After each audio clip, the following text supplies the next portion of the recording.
تو جو بیت رہی تھی بلال پر، ابو فقیہ پر، زنیرہ پر، جو ان پر بیت رہی تھی، جو خباب پر بیت رہی تھی، جس طرح ہلاک کیا گیا ہے حضرت سمیہ کو، حضرت یاسر کو، یہ ساری تکلیفیں انہیں بھی تھی، لیکن کیا اس کا یہ بالواسطہ ایذا محمد کے لیے نہیں تھا صلی اللہ علیہ وسلم، آپ کے ساتھی، آپ کے جانثار، لیکن آپ ان سے بھی کیا کہیں، فصبروا فصبروا فصبروا۔ جب ابو جہل بدترین ٹارچر کر رہا تھا حضرت سمیہ اور حضرت یاسر کو رضی اللہ تعالی عنہما، آپ کے علم میں ہے کیسی کیسی ٹارچر کی ہے؟ جوان بیٹے کو باندھ دیا ایک ستون کے ساتھ، اس کی نگاہوں کے سامنے برہنہ کیا ہے ماں کو،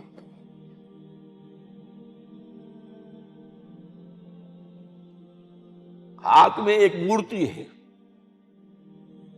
جب تنگ آ گیا، ستا کر تنگ کر کے مار مار کے حضرت سمیہ ٹس سے مس نہیں ہو رہی، کہتا ہے تم ایک دفعہ کہہ دو سمیہ کہ ہاں اس مورتی میں بھی کچھ ہے، میں تمہیں چھوڑ دوں۔ انہوں نے تھوک دیا، برچھا مارا ہے شرمگاہ کے اندر،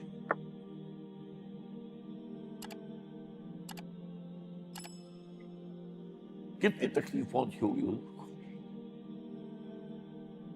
لیکن آپ گزر رہے، اصبروا یا آل یاسر فإن موعدکم الجنہ، اے یاسر کے گھر والوں صبر کرو، تمہارے استقبال کی تیاریاں ہو رہی ہیں جنت میں۔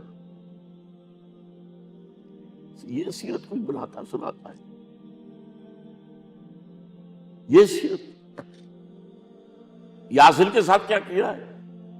4 اونٹ نر سانڈ، اور ان کے ساتھ رسے باندھ کر، ایک رسے سے ان کا ایک بازو باندھا، ایک سے دوسرا بازو، ایک سے ایک ٹانگ، دوسرے سے دوسری ٹانگ، انہیں دوڑایا ہے کہ پرکھتے ہو جیسے قسم کے۔ یہ دین ایسے ہی قائم نہیں ہوا، عدل و انصاف کا نظام ٹھنڈے ٹھنڈے قائم نہیں ہوتا، گھر میں آرام سے بیٹھے ہوئے قائم نہیں ہوتا۔ اور سنیے، 3 برس شیب بنی ہاشم کے اندر قید ہے، 3 برس ٹوٹل بائیکاٹ، ایک گھاٹی، ادھر پہاڑ ادھر پہاڑ، دونوں طرف جو ہے پہرے، کوئی کھانے پینے کی چیز اندر نہیں جائے گی،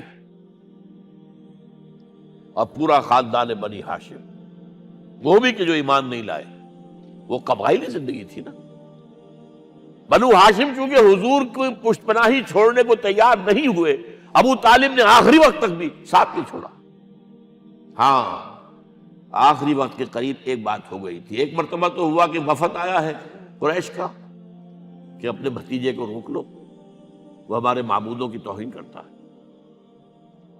ابو طالب نے بلایا اور آپ سے کہا کہ یہ کچھ اپنے رویے کو بدلے۔ آپ نے فرمایا چچا جان، اب تو چاہیے میرے ایک ہاتھ پر سورج اور دوسرے پر چاند رکھ دے، میں اپنے اس مشن کو چھوڑ نہیں سکتا۔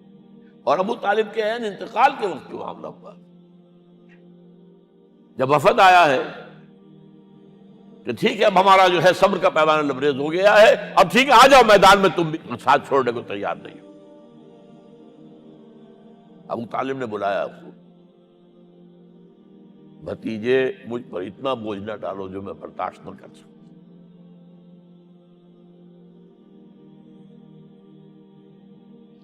حضور کی آنکھوں میں آنسو آ گئے۔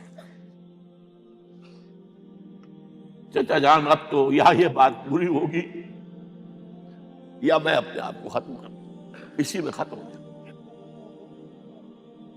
12 شیب بنی ہاشم میں 3 برس اس حال میں گزرے ہیں، ٹوٹل بائیکاٹ، کوئی کھانے پینے کی۔ کچھ لوگ تھے شریف النفس، مثلا حکیم بن حزام تھے رضی اللہ تعالی، اور بعد میں ایمان لے آئے۔ حضرت خدیجہ کے وہ رشتہ دار تھے، وہ پہاڑ پر چڑھ کر ایک طرف سے رات کی تاریکی میں، دونوں دروازے تو بند ہیں، پہاڑ پر چڑھ کر چوٹی سے نیچے اتر کر کوئی چیزیں کھانے پینے کی دے آئے بس صلی اللہ علیہ وسلم۔ کوئی اور ایک آدھ ہوگا ایسا۔ یہاں تک نوبت آئی ہے کہ بنی ہاشم کے یہ پھول جیسے بچے معصوم، بھوک سے بلبلا رہے ہیں، اور اس کے سوا کچھ نہیں ہے کہ سوکھے چمڑے ابال کر اس کا پانی ان کے حلق میں ٹپکا دیا جائے۔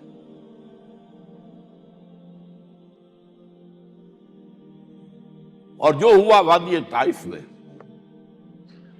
جب مکے والوں نے فیصلہ کر لیا کہ آپ قتل کر دو، ابو طالب بھی فوت ہو چکے، اب کوئی اندیشہ نہیں، کوئی خانہ جنگی شروع نہیں ہوگی، کوئی انٹرا ٹرائبل وار نہیں ہوگی، تو آپ طائف گئے ہیں۔ شاید وہاں کے 3 سردار تھے بڑے، اور یہ طائف اصل میں قریشی کا سمجھیے کہ یہ ان کا گرمیوں کا یہ صحت افزا مقام تھا۔ یہ تمام جو سردار تھے مکے کے، ان کی جائیدادیں وہاں تھی، باغات تھے، اور وہاں کے بھی 3 سردار تھے، تو شاید ان میں سے کسی کو اللہ توفیق دے دے۔ وہاں گئے ہیں اور صرف ایک ساتھ ہیں، حضرت زید بن حارثہ، حضرت ابو بکر بھی ساتھ نہیں، سائے کی طرح ساتھ رہنے والا بھی ساتھ نہیں تھا۔ وہاں جا کر جو آپ نے تینوں سے بات کی ہے، تینوں نے وہ باتیں کہی ہیں جو کلیجے کو چیر جائیں، اور اس میں کیا ہو رہا ہے، اسٹریٹ ارچنز جو کہلاتے ہیں ہمارے یہاں، ٹھوکرے گلیوں کے، انہیں اشارہ کر دیا ذرا ان کی خبر لو، اب وہ پتھراؤ کر رہے ہیں۔ جیسے ہمارے ہاں کوئی آ جاتا ہے، کوئی نیم پاگل یا کوئی اور کسی طرح کا مست قسم کا آدمی، اور اس کے اوپر چھوکرے چاروں طرف ہوں اور ستا رہے ہوں، یہ نقشہ تھا، اور طائف کی گلیاں تھیں، اور محبوب رب العالمین تھے۔ ادھر سے پتھر آ رہے ہیں تو زید بن حارثہ رکاوٹ بن گئے، لیکن پیچھے سے آ رہے ہیں، وہ کیسے روکیں گے؟ پیچھے جاتے ہیں تو ادھر سے آ رہے ہیں۔ جسم لہو لہان ہے، خون رس رس کر زخموں سے جوتیوں میں آ کے جم گیا ہے۔ پھر وہاں سے آپ نکل کر گئے ہیں، ایک باغ میں تھوڑی سی پناہ لی ہے تھوڑی دیر کے لیے، جوتے بڑی مشکل سے اترے ہیں، خون جمع ہوا، اور وہ جو پھر دعا نکلی ہے آپ کے، وہ کلیجے کو چیر جانے والی ہے۔ اللہم الیک اشکو ضعف قوتی وقلت حیلتی وحوانی علی الناس، اے اللہ تیری جناب میں فریاد لے کر آیا ہوں، اپنی قوت کی کمی کا، اپنے وسائل کی کمی کا، اور لوگوں میں جو رسوائی ہو رہی ہے، الی من تکلنی الی بعید یتجہمنی او الی عدو ملکت امری، مجھے کس کے حوالہ کر دیا ہے؟ مجھے دشمن کے حوالے کر دیا، جو چاہے میرے ساتھ کر گزرے۔ لیکن پھر مقام عبدیت کا ظہور ہوتا ہے، ان لم یکن علی غضبک فلا ابالی، اے اللہ اگر تو ناراض نہیں ہے، مجھے اندیشہ یہ ہو گیا کہ کہیں تو ناراض تو نہیں ہو گیا ہے، کہیں تو نے میرا ساتھ تو نہیں چھوڑ دیا ہے۔ اگر تو ناراض نہیں ہے تو مجھے کوئی پرواہ نہیں، جو ہو سو سر تسلیم خم ہے، جو مزاج یار میں آئے۔ واپس آئے ہیں تو مکے میں داخل نہیں ہو سکتے تھے، وہاں تو قتل کا فیصلہ ہو چکا۔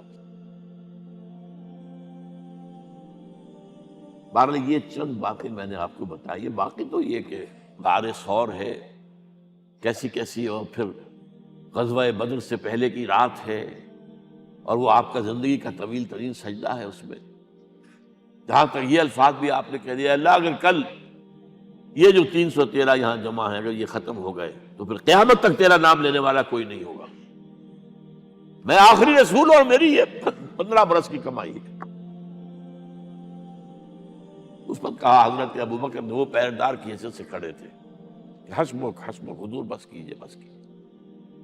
بہرحال بدر ہے، احد ہے، زخمی ہوئے ہیں، دندان مبارک شہید ہوئے ہیں، خون اتنا بہا ہے کہ بے ہوش ہو گئے ہیں، اور خبر اڑ گئی ہے کہ آپ شہید ہو گئے۔